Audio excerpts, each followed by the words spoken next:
Namaste, welcome and welcome back to my channel guys. So in today's video we are going to talk about one of the most important age in the history of English literature, which is Victorian age or Victorian literature. So video को and तक देखना, और अगर आपने मेरे channel को अभी तक सब्सक्राइब नहीं किया है तो चैनल को सब्सक्राइब करके बेल आइकन को प्रेस करना ना भूले, जिससे मेरी वीडियो की नोटिफिकेशन आपको सबसे पहले मिल जाए. So without any further ado, let's get into the video. Literature की बात तो हम करेंगे, लेकिन उससे पहले हम थोड़ी सी हिस्टोरिकल बैकग्राउंड को देखेंगे. तो जैसे कि हम जानते हैं कि विक्टोरियन एज को ही विक्टोरियन लिटरेचर के नाम से जाना जाता है. So basically Victorian age is the literature that was written during the reign of Queen Victoria. Queen Victoria से पहले विलियम फोर्थ ब्रिटेन का किंग रहा. 1837 में उसकी मृत्यु के बाद विक्टोरिया क्वीन बनी. She rule for nearly 64 years. जब ये क्वीन बनी थी तब ये मात्र 18 साल की थी. विक्टोरियन एज में जहाँ कंट्री में इकोनॉमिक प्रोग्रेस देखने को मिलता है, वही poverty and exploitation were also equally a part of it. जो गैप था between rich and poor increased significantly. इस टाइम पीरियड के दौरान Britain was transform from a predominantly rural agricultural society into an urban industrial one. Victorian age के पहले romanticism और उसके बाद एडवर्डियन एरा आया. जैसे रोमांटिक पीरियड में पोइट्री ज़्यादा फेमस था, शेक्सपियर के टाइम पे प्लेस फेमस थे, उसी प्रकार विक्टोरियन एज के टाइम पे नॉवल ज़्यादा फेमस हुआ. Victorian literature differs from that of the 18th century literature. There was also a shift from the romantic ideas of previous age towards a more realistic acceptance and depiction of society. अब अगर हम Victorian age की characteristics की अगर हम बात करें तो वो है, पहला रियलिज्म, दूसरा है मोरल पर्पस, तीसरा है कॉन्ट्रडिक्टरी फेथ्स एंड फिलोसॉफीज, चौथा है idealism. Poetry was one of the most popular genres of the Victorian period. It produced three great poets, Tennyson, Browning, and Arnold. Tennyson is the most representative poet of the age. He represents Victorian conflict and compromise.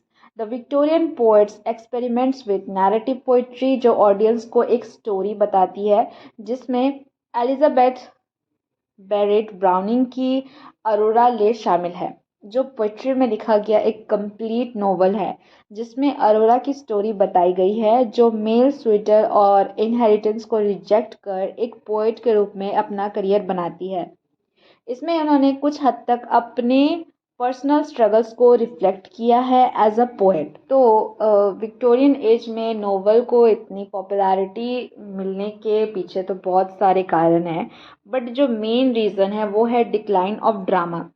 Theatre was banned in the Puritan age during Cromwell's reign in 17th century. तो इस gap को fill करने के लिए dramatist turned into novelist. It wasn't something which happened overnight, of course. It took about 70 to 80 years.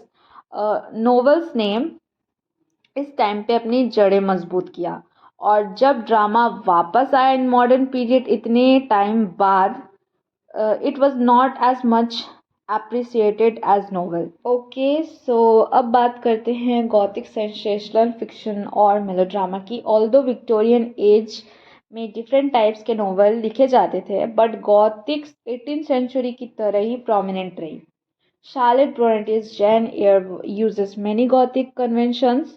अब बात करते हैं सेंसेशनल फिक्शन के बारे में. ये नाम इसलिए रखा गया बिकॉज इसमें जो सस्पेंसफुल प्लॉट होते थे वो रीडर्स को पूरी तरह से शॉक कर देते थे. ऐसी सेंसेशनल फिक्शन आमतौर पर धोखे और डबल मैरिजेस पर केंद्रित होती है, जिसमें मेल और फीमेल कैरेक्टर को फेक मैरिज में फंसाया जाता है. मैरी एलिजाबेथ ब्राडन्स लेडी ऑडलेस सीक्रेट इसका एक परफेक्ट एग्जाम्पल है. इन सेंसेशनल फिक्शंस का जो एम होता है was to surprise and trouble readers by challenging social conventions, but another Victorian genre, which is melodrama, achieved popularity by upholding popular values.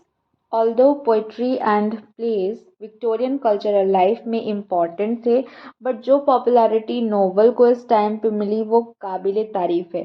Serial form of publishing जिसमें novel installment में release किए जाते थे in regular intervals.